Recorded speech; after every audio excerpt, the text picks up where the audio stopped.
Why, hello there, YouTube, and welcome to a Who review. I am Davros, and I am a Whovian, and today I review Doctor Who: Frontier in Space.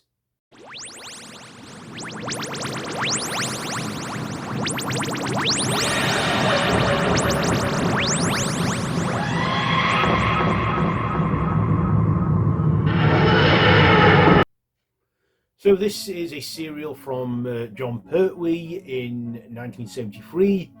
So the Doctor and Jo find themselves in the far future where there's a peace between the colony of Earth, humans, and Dragonia, and the Doctor, caught on a cargo ship, wrongly accused of espionage, is imprisoned on the moon, and of course, the Doctor finds that the Master, Roger Delgado, is behind it all, where he is planning to unleash an intergalactic war between, humans and Dragonians. But of course, the Doctor, being the Doctor, stops it again, and it is the last we see from the Master for a while, and definitely the last time we see Roger Delgado play the role, because we all know the tragic story behind that. So what did I like about this one? Well, first of all, the effects, they were okay in some parts. I mean, not all the parts, all the effects could please everyone.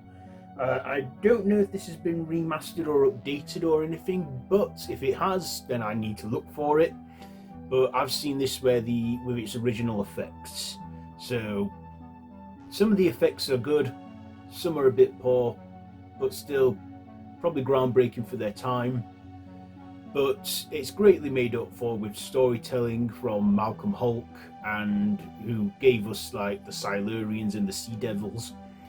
And of course we got Katy Manning as well playing Jo. I thought she was good in this one too, playing her role. And Jon Pertwee as the Doctor as well, again playing good. And of course Roger Delgado, unaware at the time that this would be his swan song, his final performance as the Master. And it's very sad because the Master at this point became a regular, a mainstay for the show, where at least one serial every season before that, from 1971, he would always make an appearance and be up to his old tricks with the Doctor.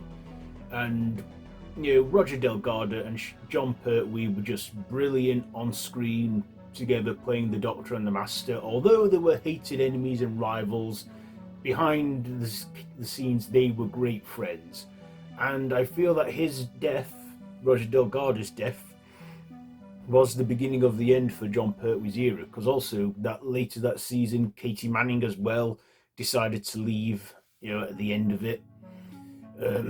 So Roger Delgado, he was again a show stealer. He doesn't come into it until a bit later on in the serial, but when he does, he definitely makes his screen time count. Also, this was my introduction to the Third Doctor. Before I started watching classic Who, this I watched with my mum. It was the Third Doctor, the first Third Doctor serial I watched, and my mum told me that's him who plays Wurzel Gummidge. And of course it was before Wurzel Gummidge, but still, I mean, that's Wurzel Gummidge. And I'm thinking, oh yeah, I can kind of see that. But of course, he was playing the Doctor as well. I also liked that one scene where he's in prison, he's playing like 3D chess, like chess pieces stacked up. I don't know if at the time that was just made for a future gimmick, but today and age we do actually have that as a game, 3D chess, which that just fascinated me, and that's what I really took in from that.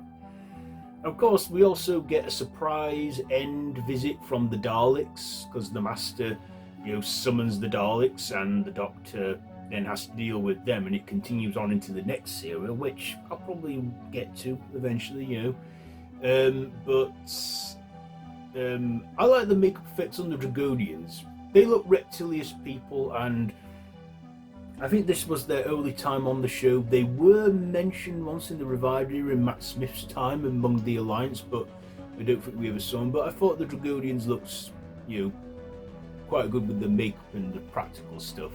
Of course, we got the Daleks in there too. It's not Doctor Who without the Daleks, and we get them in there. and it sets things up for the next serial, Planet of the Daleks.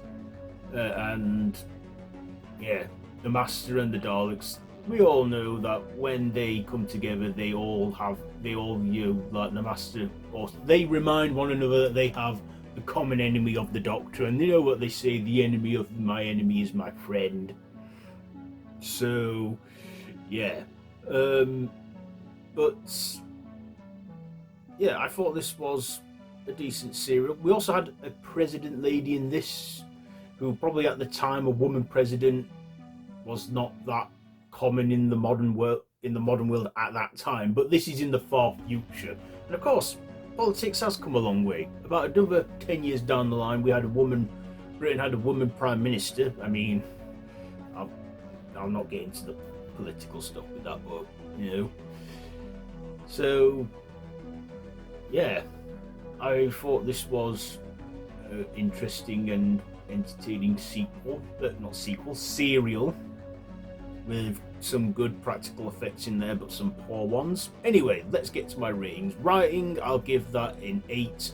The visuals, a 7. The performances, they get a 9, and my personal, I'll give it an 8. So there you go. There's my Who review today for this one. Have you seen it? Let me know what you think down below in the comments, and if you like this video, be sure to give it a big thumbs up, share with your friends, and feel free to subscribe to the channel if you haven't already, and hit that notification bell. I've been Davros the Whovian, and this has been a Who review.